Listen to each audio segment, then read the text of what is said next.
நேர்மையாக வாழ்பவருக்கு எதிரிகள் அதிகம், துரோகிகள் அதிகம், விமர்சனங்கள் அதிகம்.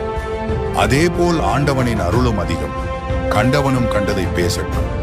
கடவுளின் துணை இருக்கும் வரை எவனாலும் உன்னை வீழ்த்த முடியாது.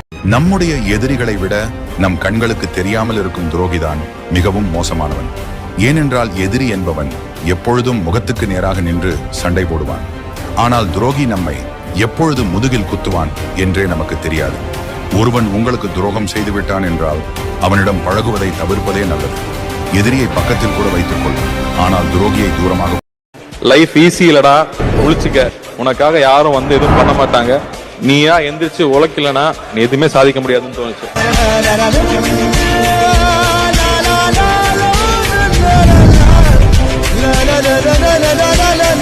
Never compare yourself with anybody else. நீங்கள் வாழ்க்கையில் பட்ட அவமானங்களையும் தோல்விகளையும் ஏன் உங்களால் மறக்க முடியவில்லை என்று என்றாவது யோசித்திருக்கிறீர்களா? ஏனென்றால் அவமானங்களும் தோல்விகளும் ஒரு வகையான ஆற்றல். அதை உங்களால் அழிக்க முடியாது. ஆனால் அதை உங்களால் மற்றொரு வகை ஆற்றலாக மாற்ற முடியும்.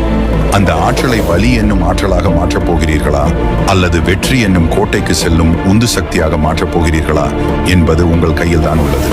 The choice is yours. தேய உழைத்தாலும் வாசல் வரைதான். நம்மில் பலர் நம்மில் சிலரை பயன்படுத்தும் விதம் இப்படித்தான். இந்த உலகில் நமக்கென யார் இருக்கிறார்கள் என்று நினைப்பதை விட நம்மை நம்பி யார் இருக்கிறார்கள் என்று யோசியுங்கள். வாழ்க்கை மாறும்.